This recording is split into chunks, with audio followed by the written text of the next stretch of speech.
Bien, como decíamos al principio, pues abrimos un turno de intervenciones que queda abierto a partir de este momento. Es decir, si alguien quiere romper el hielo,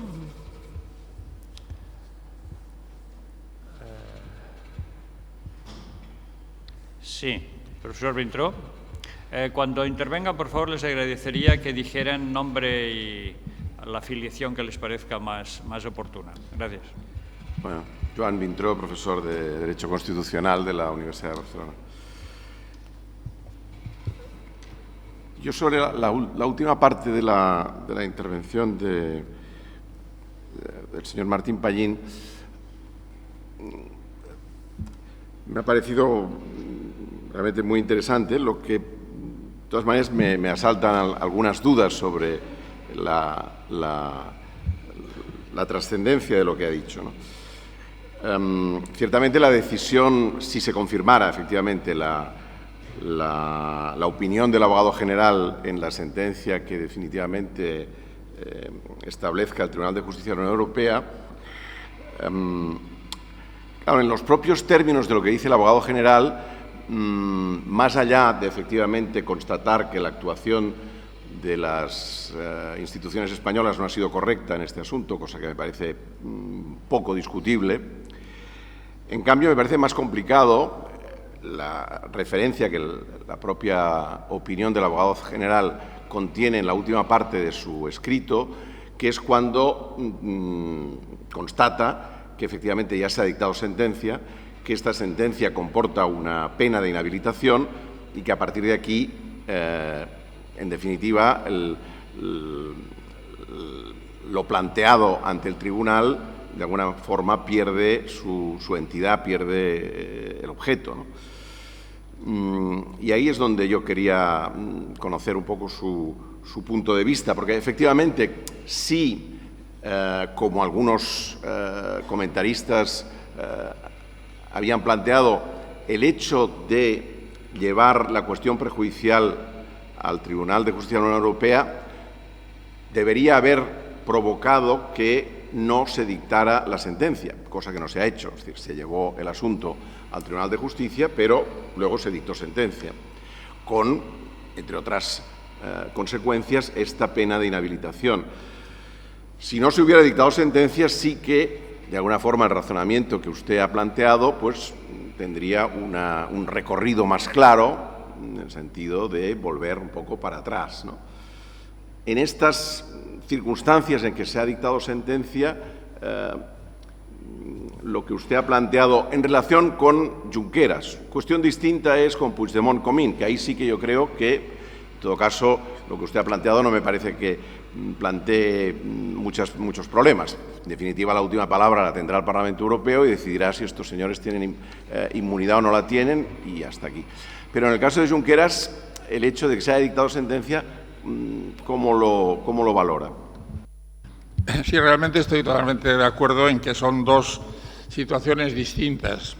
La de los que no solamente se ha dictado sentencia, sino que es una sentencia firme, en el sentido de ejecutable en España, porque cualquier acceso al Tribunal Constitucional o a Estrasburgo no produciría ningún efecto sobre la suspensión de la condena. Por cierto, un inciso antes de contestarle a la pregunta. Resulta que parece ser que según he leído, algunos de los abogados, no todos, han planteado el incidente de nulidad de actuaciones previo, lo cual suscita también una cuestión muy interesante, que no creo que el Tribunal Constitucional remate la faena como viene haciendo con los ciudadanos de a pie. A los ciudadanos de a pie, el Tribunal Constitucional se dedica a tomarles el pelo. Lo digo rotundamente. Uno va al Tribunal Constitucional habiendo interpuesto antes un incidente de nulidad de actuaciones y se expone a dos respuestas. Primera, el incidente de nulidad de actuaciones era improcedente porque ya la sentencia había entrado en el análisis de los derechos fundamentales. Usted ha perdido el tiempo y se le ha pasado el tiempo de los 30 días del recurso de amparo. Este es un juego maligno que se trae. Y otras veces, al contrario, dice, no, usted ha acudido directamente al Tribunal Constitucional y se le ha olvidado el incidente de nulidad de actuaciones. Luego no ha agotado la vía judicial, luego no le admito el recurso de amparo. Este juego maligno creo que se produce a diario y no creo que ahora entren también en ese debate. Hay un incidente de nulidad de actuaciones que, por cierto, va a paralizar bastante el acceso al Tribunal Constitucional, pero en todo caso yo creo que el Tribunal Constitucional, con incidente o sin incidente, admita el recurso de amparo hombre, tendrá la tentación, como decía antes, de salirse por este procedimiento, pero no me parece un caso digno de que un Tribunal Constitucional se evada por la puerta de atrás y diga, señores, se ha pasado el plazo, o lo que sería todavía más escandaloso, carece de relevancia constitucional. Hombre, si esto carece de relevancia constitucional, yo ya, en fin, ya he cerrado muchas cosas, pero cierro todos los libros y esto ya no tiene, estamos alcanzando unas cotas difícilmente tolerables. En cuanto a los que estaban ya en el proceso en marcha, incluso, como dice el abogado general, con una condena de inhabilitación. Hombre, es que la cuestión prejudicial, para este caso y para todos los casos, por cierto, que durante 10 años tuvimos el récord Guinness de los países de la Unión Europea que menos incidentes de cuestiones prejudiciales planteaba. Ahora parece que, a raíz sobre todo de las cláusulas suelo y todas esas cosas, se han animado los jueces un poco y ya estamos superando las cotas de inoperancia. Pero lo dice muy claro, el juez que plantee la cuestión prejudicial suspenderá el procedimiento hasta obtener una decisión del Tribunal de Justicia. Y, por tanto, es la propia regulación de la cuestión prejudicial. Lo dice claramente, suspenderá la decisión hasta que se resuelva la cuestión prejudicial. Luego tendría que haberla suspendido. No la ha suspendido. El concepto de inhabilitación, pues, para cargo público, a mí ese concepto de inhabilitación que está ahí, que puede ser, admito la interpretación, porque después dice cargos electivos, pero yo en el concepto de cargos electivos, tal como estaba antes, en la definición de funcionario que la tenía el propio Código franquista del 73, que hablaba de cargos electos, pero era la famosa elección para concejales de ayuntamiento por el tercio de cabezas de familia, o sea, que hablaba de funcionarios electos. Equiparar lo que tradicionalmente se venía considerando como funcionario electo a un parlamentario y a un concejal me parece que es forzar demasiado las cosas. Los cargos electos parlamentarios tienen otro estatus totalmente distinto de un concejal que no tiene ni inmunidad ni inviolabilidad, aunque puede ser un cargo electo. Y esto es la interpretación que yo hago respecto de la inhabilitación. Pero bueno, esto, repito, es absolutamente discutible. Y estamos de acuerdo, y no me extiendo más en la contestación, en que para los rebeldes, los que no han sido juzgados ni condenados, pues lo que habría que hacer es seguir todo este recorrido al que he hecho referencia antes. Muy bien, más intervenciones de...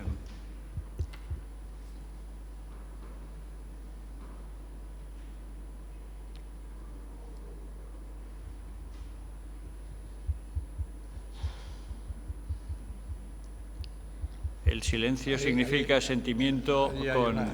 Sí.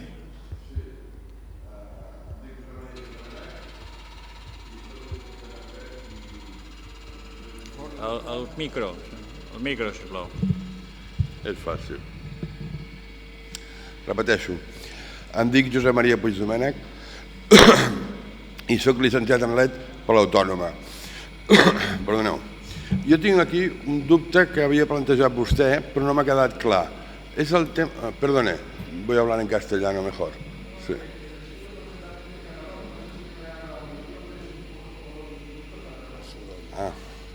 ¿Así? ¿Quiere que siga en catalán? Vale. Estamos en el tema de cuando el Tribunal Supremo insta al Parlamento, a la presidenta del Parlamento, a aplicar el 384. Y yo, leyendo la Constitución, el 117 habla de exclusividad en cuanto al poder jurisdiccional, a tribunales y magistrados. Con lo cual, como un presidente de un Parlamento puede aplicar una norma de derecho penal cuando está exclusivo para magistrados y tribunales. Y teniendo que yo creo que es el reglamento del Congreso que tiene que aplicar un suplicatorio, en el caso que lo dice el artículo 21, si no me acuerdo mal. No sé, no entiendo yo cómo pueda existir esta figura. Bueno, yo creo que aquí lo que se discutía un poco, aunque sea la terminología no es inocente, era la inmunidad, es decir, la detención. Por aplicar el 384 bis, que también es otro artículo ad hoc hecho para un terrorista de ETA que se presentó al Endacari, porque es que los artículos tienen padre y madre, ¿eh? No creamos que es que nacen de una elucubración de un gabinete científico y que surgen por espontánea síntesis de sabias deliberaciones. Se hizo exclusivamente para este terrorista que se presentó al Endacari y se introdujo además con efectos retroactivos, en el sentido de que, como era una norma procesal, pues esto de la retroactividad o no retroactividad, pues es una cosa más o menos discutible. Y efectivamente, una vez producido el auto de procesamiento, automáticamente se le suspende de sus funciones y en el caso de que sean objeto de detención. ¿Qué sucede con el artículo 384? Y esto no tiene mucho que ver con lo que hace en su pregunta, que es un poco, y me consta por fuentes indirectas, lo que les ha llevado a abandonar el delito de rebelión. Por una razón fundamental, porque es que si se leen bien ese artículo, habla de bandas armadas, elementos terroristas y rebeldes. Y para aquellos que han sostenido públicamente, yo no lo comparto, pero todo es discutible, que la rebelión no exige armas, pues hombre, la duda se la aclara el 384. Yo no conozco ninguna banda armada no armada. No conozco a ningún terrorista que vaya repartiendo flores por la calle. Están armados, tienen explosivos. Si se equiparan bandas armadas, elementos terroristas y rebeldes, la consecuencia interpretativa es que los rebeldes son mediante el uso de los mismos instrumentos que utilizan las bandas armadas y los terroristas. Y quizá esta ha sido una de las causas, para no entrar en el debate ese de si el uso de armas es un subtipo agravado, etcétera, etcétera, esas cosas que hacemos en el derecho penal, se produce esta circunstancia. Pero en todo caso, y eso va con objeto, y creo que ya lo he dicho, la decisión tenía que tomar la mesa de las Cortes, no el Tribunal Supremo. La decisión sobre ese punto la tenía que tomar la mesa de las Cortes y no entiendo muy bien, es que yo creo que ni siquiera, no lo sé, ni siquiera, aunque fuese de forma informal, se requirió el dictamen de los letrados para saber lo que había que hacer. Y a mí me resulta escandaloso que la presidenta del Parlamento haya admitido la tesis de que el Tribunal Supremo es el que interpreta el reglamento. Pero bueno, ya lo he dicho, y rompe los esquemas y produce una erosión importante en el principio de separación de poderes. Sí. Me gustaría saber, Francina Esteve, Universidad de Girona, profesora de Derecho Internacional Público de la Unión Europea principalmente. Me gustaría saber, en relación a la cuestión prejudicial, usted señalaba que lo lógico es normalmente no suspender el procedimiento interno y esperar a la sentencia del Tribunal Constitucional. Dado que a la sentencia del Tribunal de Justicia de la Unión Europea. Dado que esto no se ha hecho así, Bueno, en principio, si el tribunal dicta sentencia en el mismo sentido que el abogado general, entonces quizás el Tribunal Constitucional, en su caso, debería reconocer que ha habido una vulneración del principio de tutela judicial efectiva, por ejemplo, ¿no?, como ha reconocido en otros casos con problemas de otros tribunales. Estoy totalmente de acuerdo. O sea, a mí cuando me han preguntado recientemente sobre ya el tema ya de los condenados, incluso con la inhabilitación especial, como se ha dicho, me produce pues una cierta desorientación y acudo a una película de Bellocchio que se llama Un maledetto embrollo. Esto es un maldito embrollo, porque ¿cómo volvemos atrás todo esto? Sobre todo el tema, llegaríamos también a la consecuencia de que la detención fue arbitraria, con lo cual entrábamos también en otro tema de posible responsabilidad del Estado por prisión indebida, anulación de la sentencia. Hombre, yo creo que esto sería lo que formalmente procede, pero estamos en donde estamos y yo creo que esta solución estrictamente legal tendría sus problemas. En el sentido de que se trata de una sentencia firme y habría que anularlas por la vía que usted apunta. Ojalá no tuviéramos que acudir a Estrasburgo y que el Tribunal Constitucional, manejando todas estas cuestiones y algunas otras añadidas, derivadas del propio juicio oral y del propio proceso, pues accediese a anular la sentencia, considerando que había vulnerado pues varios puntos del artículo 24 de la Constitución. Esto sería lo ideal. No creo que nos atrevamos a hacer apuestas entre los presentes para ver cuál va a ser la solución que adopte el Tribunal Constitucional. Si adoptase esto, hombre, yo creo que prestaría un gran servicio a la convivencia y a una posible salida para la solución de un conflicto que el propio candidato a presidente de Gobierno, después de volver y no se sabe de dar la vuelta por la esquina, ha reconocido que es un conflicto político. Bueno, no está mal, es un paso importante y el Tribunal Constitucional podría prestar este servicio. Que lo haga cuando el Tribunal Constitucional era el Tribunal Constitucional, yo creo que sí que lo hubiera hecho. Ahora, pues, ya tengo mis dudas sobre la decisión, porque, como dice Somerset Maugham, el factor humano es el factor humano, y conozco muy bien el factor humano del Tribunal Constitucional. ¿Una palabra? Brevemente. No, yo quería hacer una pregunta no jurídica, sino política. Tal como están las cosas ahora, ¿cuál es la solución que usted ve? El problema es gravísimo. Yo entiendo que yo estoy de acuerdo con todo lo que ha planteado. Me parece que para el Estado de Derecho, más que erosión, yo creo que ya es, como dice la propia sentencia 2 veces, la pulverización. Porque no es que hayan erosionado un poco, han pulverizado uno de los principios esenciales del Estado de Derecho, como es la separación de poderes. La inviolabilidad parlamentaria, por supuesto, ha desaparecido. ¿Y cuál es la solución que aquí encontramos? Porque los tribunales no han entrado a revisar estas sentencias de cualquier modo, han entrado a través del derecho penal, sobre todo el Tribunal Constitucional, siempre con la amenaza de aplicar el tipo delictivo de la desobediencia.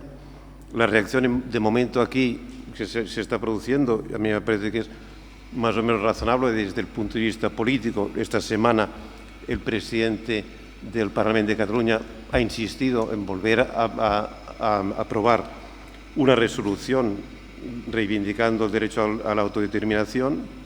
Se ha llegado a prohibir aquí que el Parlamento de Cataluña pueda criticar al rey porque no tiene competencias, como si esto fuese un tema que no es estrictamente político sino jurídico. ¿Cuál es la solución que tenemos ahora? No continuar desobedeciendo. El Tribunal Constitucional tiene que aplicar el self-restraint y no aplicar la reforma esta de su ley orgánica, la situación para mí está en un atzucac y ya digo, no es una pregunta jurídica, sino estrictamente política. Yo creo que una reforma de la ley orgánica, volviendo atrás de los poderes estos extraordinarios, que tampoco solucionaría el problema, ¿por dónde se puede salir de esta ratonera? Efectivamente, hay dos cuestiones, una que ha suscitado ahora que a mí me resulta ya casi rayano en primaria de democracia, o sea, que es que un tribunal se permita decirle a un Parlamento, como decía antes Ferran, cuál debe ser el orden del día. Yo, que siempre tengo tendencia a tirar del sentido del humor, si yo fuera el presidente, le mandaría todos los días el orden del día a ver si me daban el plácet para tratarlo. Dice, pongo en conocimiento de ese digno tribunal que vamos a tratar sobre el tema de la paga del mejillón no sé qué ahí en la desembocadura del Ebro. Pues mire usted, y después, no se han leído que unas cosas son las leyes y las normas o los acuerdos equiparables a las leyes y otra cosa son las mociones y las proposiciones no de ley.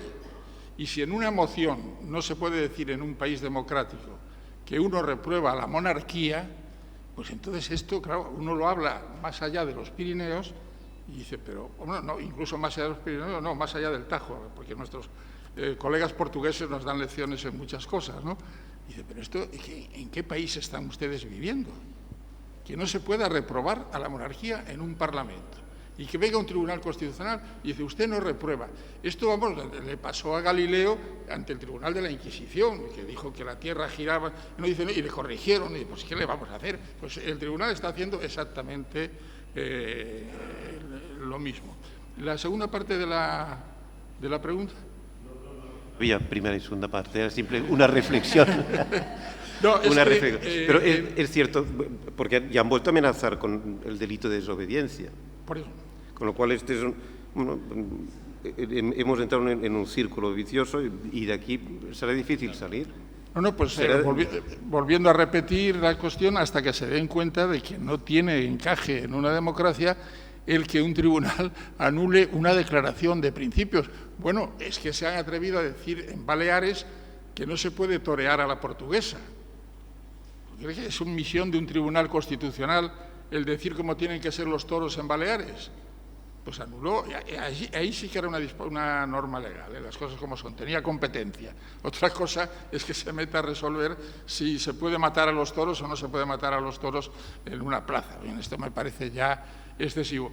Y aprovecho para decir una cuestión sobre la que llamo la atención continuamente. Es que estamos viendo el problema de los Pirineos para aquí y no se dan cuenta, el Gobierno, del problema que tiene en las instituciones europeas y en los foros jurídicos internacionales. Hay ya una reprobación o condena de la Comisión Internacional de Juristas. Va a haber una que se va a producir aquí en Barcelona dentro de unos días de una institución que no digo, pero porque tienen el secreto, pero se va a producir también una declaración. Hay un rechazo de todos los foros jurídicos internacionales que yo he conocido. Y el problema de Cataluña ha alcanzado tal dimensión que últimamente, hace 2 semanas, he estado en Guatemala para unas cuestiones estrictamente jurídicas con los jueces de Centroamérica. Pero, como yo me meto en muchas cosas, había un problema en una comunidad indígena por los clásicos temas de las explotaciones petrolíferas y de las presas que desvían los cauces de los ríos, y me fui a hablar con los dirigentes de las comunidades indígenas. Estuvimos hablando del tema, etcétera, los problemas que tenían. Tienen una radio comunitaria, doctor, como dice ayer todo el mundo, podemos hacer una entrevista. Y dice, ¿qué pasa en Cataluña? Una comunidad del Petén, perdida allí al lado de Tikal. O sea que, y esto el Gobierno no es consciente y tiene que mandar, según he leído, a cerca de 300 misioneros, además de los embajadores, a predicar la verdad a ese mundo que está pues, por el camino equivocado, por la senda equivocada. Los equivocados son ellos. Yo nunca he visto que, por ejemplo, ni la sentencia de Tejero ni la sentencia del secuestro de Segundo Marey haya sido explicada en los foros internacionales, porque es muy clara. No hacía ninguna falta ni nadie se metió con ella. ¿Por qué ahora hay que mandar a estos embajadores para sacar del error a esos extranjeros que no entienden el problema? No, lo siguiente era, ¿qué salida tiene esto? Pues yo la veo, y esto no es original, más o menos está apuntada ya hace muchos años en un artículo de Paco Rubio Llorente y también, en cierto modo, de Miguel Herrero de Miñón, que estirando al máximo la ley de referéndum, tal como está en la Constitución y tal como está en la ley, se podría hacer una consulta que fuese un poco más allá de la canadiense, ya no solamente en el sentido del quórum de participación y del quórum de aprobación, sino incluso en cuanto a la condicionalidad de los plazos en que entraría en vigor todo lo que se pudiese acordar o votar y en qué términos se podía acordar y votar en ese referéndum, que no se saliese de lo que dice que son asuntos de interés general. Si esto no es un asunto de interés general, y eso lo dice la Constitución y la ley de referéndum, por tanto se podría hacer en este aspecto una consulta condicionada, como ha hecho, por ejemplo, y nadie lo ha comentado, Francia con Nueva Caledonia, y que se ha votado el día 4 de noviembre del 2018, es decir, prácticamente hace un año, y en el que hubo una votación en contra de la independencia y se les ha dado la opción hasta 2023. Si en el 2023 los 2/3 del Parlamento de Nueva Caledonia acuerdan un nuevo referéndum, habrá que celebrarlo. Está saliendo negativo. Hay fórmulas suficientes, pero lo que sobra es testosterona. Bien, estamos acabando un poco el tiempo y quizá abusando de mi condición de moderador, me rogo la última pregunta de esto, que es un poco relacionar los dos conceptos que salen en el título de la sesión. Es una pregunta ad futurum, por lo tanto es un poco, no hay que ser muy estricto respecto a las normas actuales, y es la relación entre los principios de separación de poderes y de división territorial de poderes. Es decir, en el esquema, la cosa esta del Estado de las autonomías, el Poder Judicial nos fue autonomizado, digámoslo así, aunque sea una palabra un poco...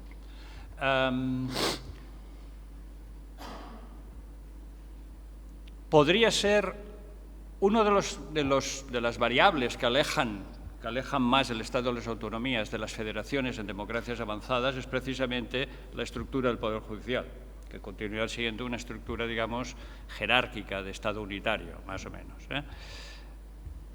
¿Podría ser una vía la, digamos, federalización del Poder Judicial para que el principio de separación de poderes, en el sentido lockeano clásico, no pudiera ser tan erosionado o tan pulverizado, como se dice? El título ha sido más moderado,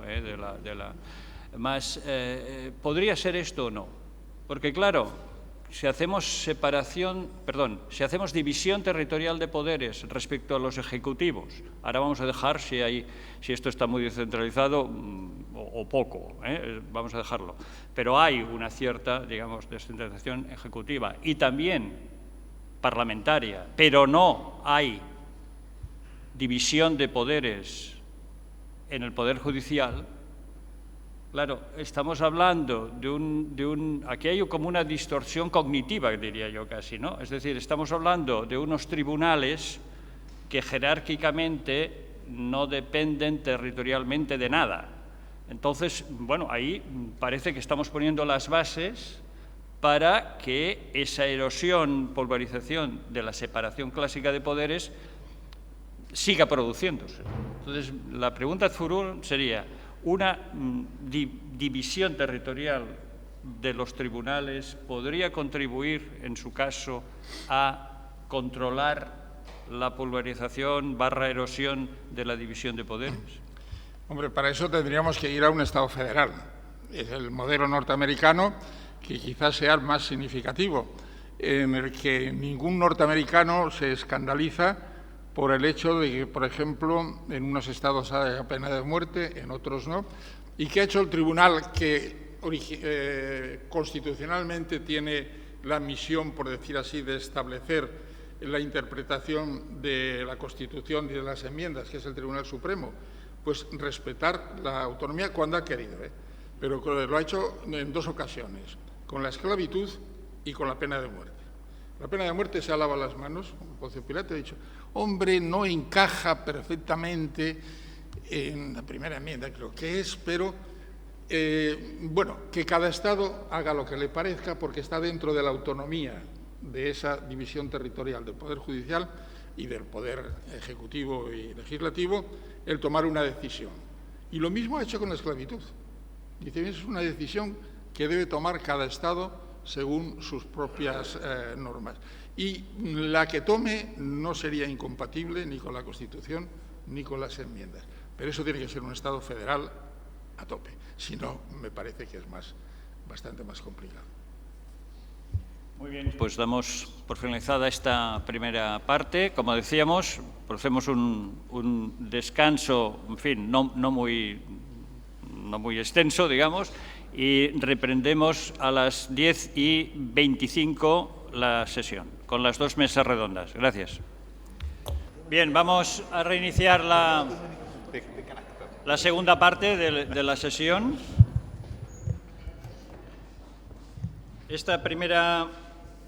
La primera parte de la segunda parte, dicho en términos de hermanos Marx, tiene por título Tribunales Europeos y Parlamentos, o sea, enfocaremos el tema europeo, retos actuales de la separación y la división territorial de poderes. Esta mesa redonda será coordinada y moderada, por tanto, por Marc Santjaume, que es profesor de Ciencia Política y actualmente pues, investigador del Instituto. O sea que, Marc, cuando quieres hacer las presentaciones. Vale. Doncs, bon dia a tothom, buenos días.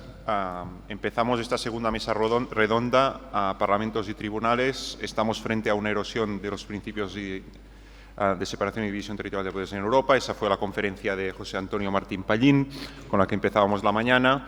Y ahora abordamos un tema quizás más concreto, tribunales europeos y parlamentos, retos actuales de la separación y de la división territorial de poderes.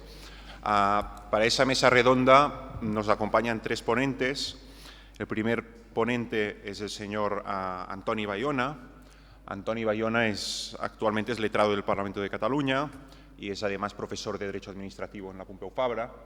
Aunque él no se acuerde, quizás fue mi profesor de Derecho Administrativo cuando yo cursaba la carrera de Ciencias Políticas y teníamos esas asignaturas complicadas desde el punto de vista del politólogo de Derecho Administrativo, 1, 2 y 3. Y Antoni Bayona fue mi profesor. Además, Antoni Bayona ha sido director del Instituto de Estudios del Autogovern, fue director entre el año 94 y 2003 y además ha sido miembro del Consejo Audiovisual de Cataluña entre 2003 y 2006, letrado mayor del Parlamento desde el 2012 hasta el 2018 y es autor de un libro que recomiendo, No todo vale, sobre los eventos políticos del 17. La segunda ponente es la profesora señora Francina Esteve. Es profesora titular del Departamento de Derecho Internacional Público y de Derecho de la Unión Europea de la Universidad de Girona. Es doctora en Derecho por la Universidad Autónoma. Sus principales líneas de investigación y de publicación son la libre circulación de personas en el espacio de libertad europeo, seguridad y justicia en la Unión Europea, la política de inmigración y también el principio de no discriminación en el derecho europeo, el reparto de competencias entre la Unión Europea y Estados miembros, entre otras publicaciones en revistas y editoriales de mucho prestigio. La tercera ponente es la señora Marta Ortega, que es profesora titular de Derecho Internacional Público y Derecho de la Unión Europea en la Universidad de Barcelona. Es doctora en Derecho por la misma universidad y además es máster en Law de la London School of Economics. Ha sido profesora visitante en distintas universidades del Estado y también del extranjero, en Estados Unidos y en el Reino Unido. Y sus líneas de investigación son el derecho internacional de la propiedad intelectual, el derecho a protección de datos, el gobierno de la Unión Europea y el Tribunal de Justicia de la Unión Europea, y ha publicado sobre esos temas, además de varios artículos científicos, monografías dedicadas a la cuestión de la Unión Europea. Sin más, doy la palabra al profesor Bayona. Son unos 20 minutos por ponente. Voy a tratar de controlar los tiempos y ejercer de moderador durante vuestras intervenciones. Muchas gracias. Bueno, muchas gracias. En primer lugar, agradecer también a Ferran Requejo la posibilidad de poder volver aquí. Hacía tiempo que no venía, ya es una casa en la que ella, como se acaba de comentar, había sido también en su momento director y siempre es un placer venir aquí, ¿no? Y bueno, realmente no me acordaba de que había sido alumno mío. Esto nos pasa bastante a los profesores, ¿no? Que los alumnos nos solemos acordar también de nuestros profesores y a veces es más difícil. Pero espero que te tratará bien cuando fuiste alumno mío, seguro que sí. Como no hay mucho tiempo, yo había intentado hacer una experiencia, he hecho un PowerPoint que está en catalán, pero bueno, creo que no va a haber ningún problema para que se pueda seguir, que es tratar o desarrollar mi intervención poniendo en base a dos ejemplos prácticos, ¿no? Hacer como un ejercicio de ese tipo, que básicamente sería además dos temas que están bastante de actualidad, o por no decir mucho de actualidad, ¿no? En primer lugar, el que les propongo aquí sería, digamos, el derecho de iniciativa parlamentaria, concretamente en lo que es la acción política la acción de impulso, la función de impulso de la acción política y de gobierno, que en el caso del Parlamento catalán está sometida, digamos, a una presión muy elevada por parte del Tribunal Constitucional, que la estamos viendo prácticamente cada semana, y que en este caso los actores que estarían en juego serían pues el Parlamento de Cataluña, el Tribunal Constitucional y también, aunque esto puede parecer un poco sorprendente, y creo que es el elemento que a mí me gustaba destacar aquí, el Tribunal Europeo de Derechos Humanos, porque ya ha tomado alguna decisión que yo creo que puede tener importancia respecto al problema que en este momento se está viendo además con mucha fuerza, ¿no? Porque es quizá el momento en el que el Parlamento tiene más incidentes de ejecución relacionados con propuestas de resolución, con mociones, todas derivadas de posibles incumplimientos que nos podíamos remontar a la conocida sentencia 259 de 2016, de 2015, perdón, que se anuló la resolución 1, que fue la del inicio del procés. El segundo tema que les quería comentar es el tema de la inmunidad parlamentaria.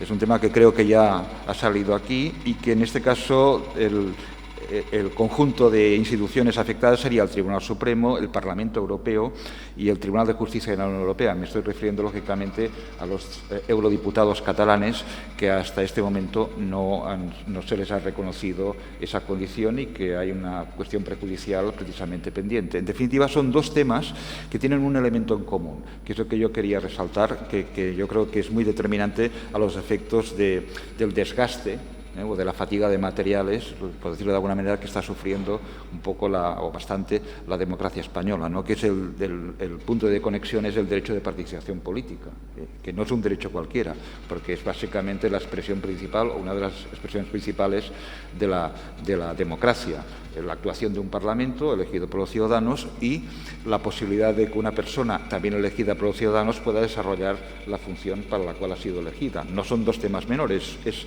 el núcleo duro de cualquier democracia o de cualquier democracia que realmente pueda recibir ese nombre.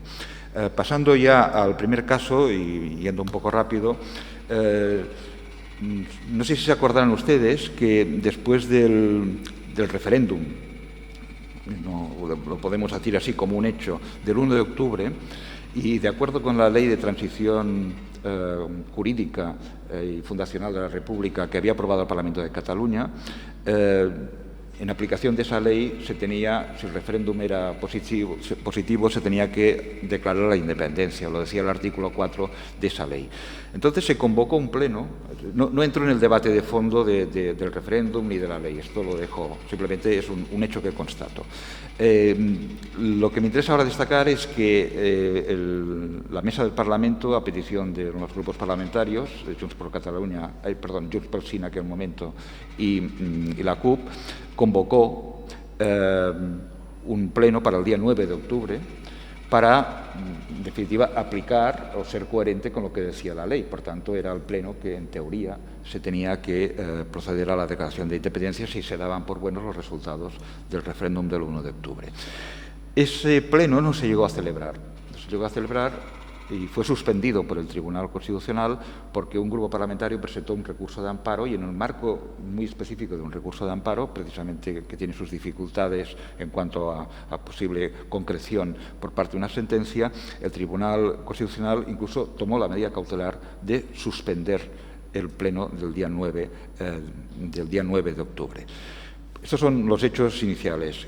¿Qué pasó aquí? Pasó una cosa que yo creo que quizá no ha tenido o no se ha tratado como yo creo que con la importancia que debería tener, que es que un grupo de diputados del Parlamento de Cataluña, además el caso es conocido como caso Forcadell y otros, empezando por la propia presidenta del Parlamento, presentó un recurso ante el Tribunal Europeo de Derechos Humanos precisamente para intentar que el Tribunal Europeo de Derechos Humanos reconociera que el Tribunal Constitucional, con la suspensión del Pleno, había vulnerado básicamente el derecho de la libertad de expresión y sobre todo la libertad de reunión, porque en realidad se trataba de una reunión del Parlamento de Cataluña.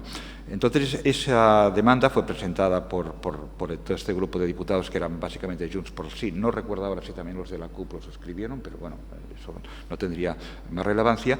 Y ese caso no fue rechazado al límite, como a veces hace el Tribunal Europeo de Derechos Humanos, sino que realmente tuvo un primer recorrido. Al final fue declarado, se acabó con una inadmisión, pero a partir de una decisión del Tribunal Europeo de Derechos Humanos fundamentada y que, por tanto, entra en el fondo de la cuestión.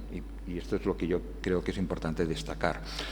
Esa decisión se tomó el día 28 de mayo de 2018. Yo la recomiendo que realmente se la lean, si no la han leído. Y es hasta cierto punto sorprendente en algunos aspectos. En primer lugar, por un hecho que a mí me parece importante, que es el reconocimiento de la legitimación para recorrer.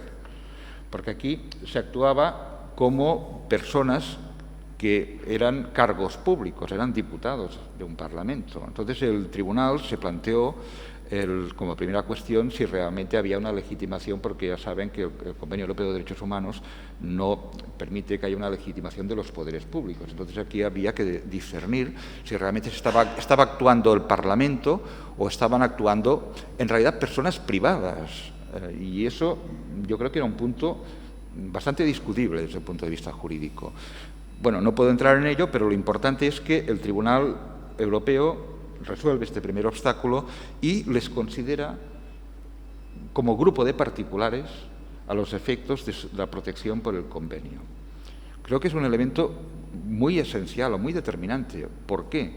Porque hasta ahora la doctrina parlamentaria no se había planteado que los diputados podían tener ese tipo de derechos. El jus in officium, como señalo aquí en el PowerPoint, se había vinculado tradicionalmente al artículo 23 de la Constitución y, en cuanto a su contenido, remitido al estatus marcado por los reglamentos parlamentarios, que son normas más restrictivas o que establecen más limitaciones que las que un particular tiene para ejercer el derecho de la libertad de expresión o la libertad de reunión. Por tanto, aquí hay un cambio de escenario muy importante, porque en cierta forma, la lógica de admitir la legitimación lleva a que un diputado, como tal, no como persona, pueda, en relación con el ejercicio del cargo, apelar a los derechos del Convenio Europeo de Derechos Humanos, que son más amplios y que, por tanto, superan los límites del marco que normalmente tiene el jus in officium. Creo que es un elemento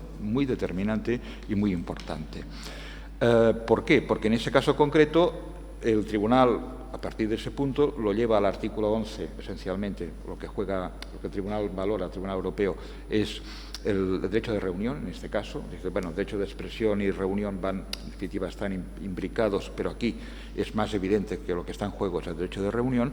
Y entonces, claro, mira la cuestión y valora la decisión de suspensión del Tribunal Constitucional de acuerdo con los límites del artículo 11 del Convenio Europeo de Derechos Humanos, que hay unos límites, que son unos límites muy amplios, es decir, la causa de restricción legítima del derecho, ¿no?, que básicamente son la seguridad pública, la defensa del orden público y los derechos de las minorías.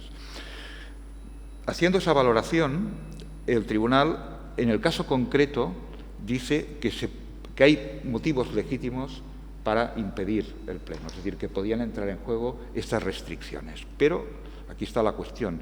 Esto se está dando en un caso en el que había habido una ley que implicaba precisamente dar un cambio estructural a una situación política, que era una ley para tener la independencia, que había sido suspendida por parte del Tribunal Constitucional, después fue anulada, que había dado lugar a un referéndum que también había sido suspendido, que se había producido una situación parlamentaria los días 6 y 7 de septiembre en el Parlamento de Cataluña que el propio Tribunal Europeo lo considera como una conculcación de los derechos de las minorías y, por tanto, se daban unos ingredientes para considerar que realmente, en ese caso concreto, podían actuar los elementos, los principios restrictivos al derecho de reunión que establece el artículo 11. La pregunta que yo hago, y simplemente la dejaré en el aire porque tampoco, que es lo que a mí me interesaba, tampoco creo que se pueda resolver aquí, pero creo que sí que merece un debate, es si realmente en otros casos que no son tan evidentes como son simplemente o lo que está pasando ahora en el Parlamento, que es que prácticamente en virtud de un incidente de ejecución que decide interponer el Estado de una forma automática, incluso aplicando el artículo 161.2 de la Constitución, que no está pensado para los incidentes de ejecución, el Tribunal Constitucional, sin motivación, suspende iniciativas parlamentarias. ¿Cómo podríamos valorar cuando son iniciativas que además son a veces simples declaraciones políticas de reivindicar la autodeterminación? Esos actos de suspensión, que en definitiva implican que teóricamente se pueda reunir el Parlamento para tratar de ellos, ¿cómo se deberían ver dentro de ese marco de esa jurisprudencia, digamos entre comillas, porque es una decisión, digamos que no es una sentencia, pero hay un razonamiento del tribunal? Creo que aquí hay un recorrido que en esos casos que no son tan evidentes como fueron el que trató el tribunal, creo que merecería la atención, sobre todo por ese hecho que para mí está el cambio de paradigma, ¿no? Es decir, vamos más allá del artículo 23 y de los límites del ius in officium, teóricamente tal como lo conocemos, y estamos entrando en la posible alegación de los derechos del Convenio Europeo de Derechos Humanos en el ejercicio de la función pública, de un cargo representativo. Creo que esto es un elemento que a mí incluso me extraña que haya pasado incluso desapercibida esa resolución y simplemente me interesaba poner de relieve esa importancia por si a alguien de ustedes les interesa. A mí, desde luego, como letrado del Parlamento, que tengo que hacer alegaciones en incidentes de ejecución, digamos, me va perfecto y es un elemento que aún no se ha alegado por parte del Parlamento y que evidentemente creo que se podía intentar al menos abrir un cierto diálogo con el Tribunal Constitucional hasta qué punto está haciendo bien las cosas. Quizás no tanto discutiendo absolutamente el planteamiento en total, pero sí intentando introducir matices. Como mínimo usted valore las circunstancias, como mínimo no aplique suspensiones automáticas porque se la pide el Estado, por tanto aquí hay algo más que hay que en todo caso cambiar o reformar, como mínimo para hacer eso. La otra cuestión, me sabe mal tener que ser un poco demasiado rápido, pero bueno, entonces, y en cualquier caso en el coloquio se puede plantear, está muy de actualidad porque creo que todos conocemos que el lunes en la cuestión prejudicial que el Tribunal Supremo planteó en la causa del procés ante el Tribunal de Justicia de la Unión Europea por el tema de la inmunidad de Oriol Junqueras, se conocieron el lunes las conclusiones del abogado general que, vamos, para decirlo incluso creo que no exagero, son demoledoras para las tesis mantenidas, no solamente por el Tribunal Supremo, la posición del Estado español, sino, de una forma un poco paradójica, para las tesis mantenidas por el Parlamento Europeo y la Comisión Europea, que prácticamente daban por buena toda esa estrategia. Aquí, en definitiva, se trataba de ver si realmente una persona que pudo presentarse a unas elecciones, fue proclamado electo, si de alguna manera esa persona tenía la condición o no, porque en realidad lo que estamos discutiendo en el fondo, si hablamos de inmunidad, en el fondo discutimos si hay la condición de eurodiputado, porque la inmunidad va relacionada con esa condición.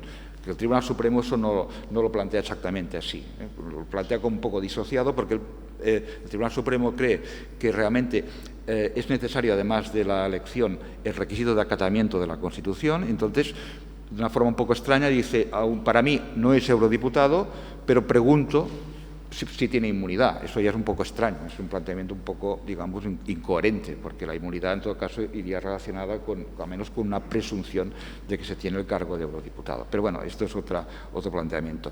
Lo que, en cualquier caso, sí que se plantea es esa tensión que yo creo que está en la base de, además complicada por la aplicación del derecho europeo, entre, digamos, la posibilidad de que una persona ejerza el sufragio pasivo, los ciudadanos ejerzan el sufragio activo y le den la legitimación para ser representante suyo, en este caso el Parlamento Europeo, y hasta qué punto esto puede quedar enervado por un requisito formal que proporcionalmente es mucho menor, entiendo yo, como es el de un acatamiento de la Constitución, que además poco sentido tiene en el marco de unas elecciones europeas.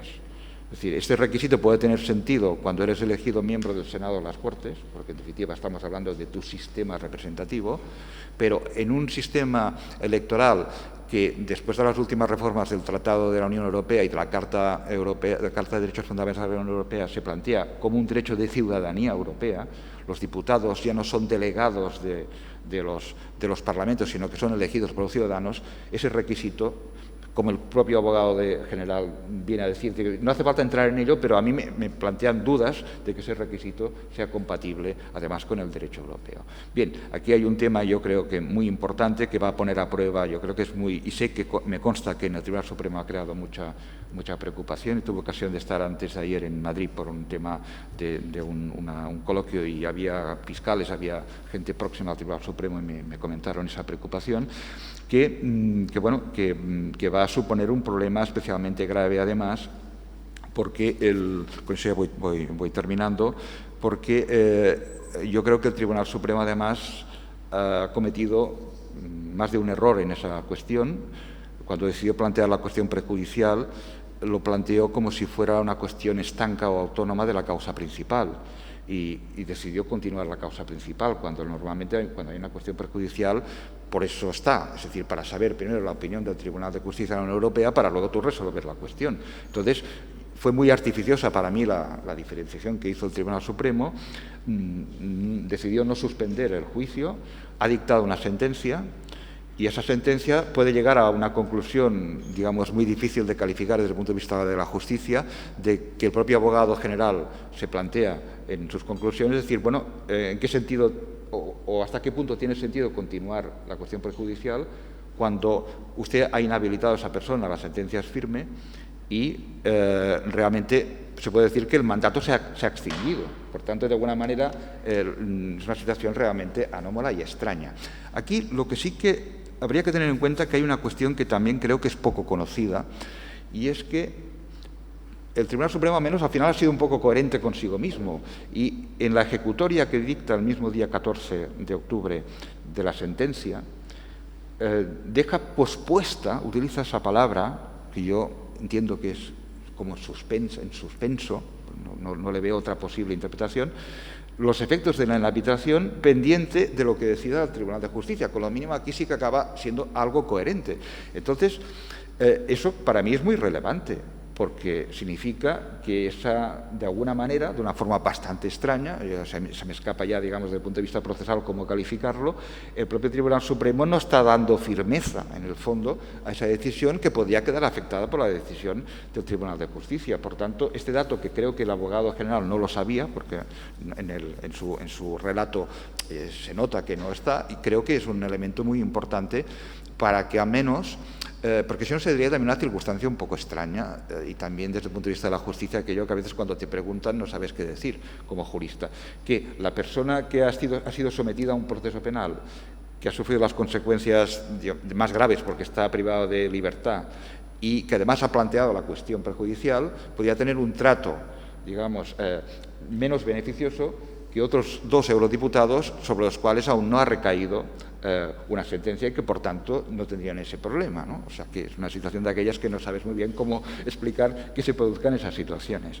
Bueno, en definitiva, quizá lo he dicho demasiado rápido, demasiado sintético, pero creo que son 2 casos que permiten perfectamente ver cómo puede llegar a jugar toda esa combinación, que creo que era un poco el motivo, en el fondo del seminario, de las instancias nacionales, las instancias europeas, y cómo todo está muy mezclado y que a partir del caso concreto a veces es más fácil verlo o puede ser una aportación interesante más que hablarlo en un sentido más teórico.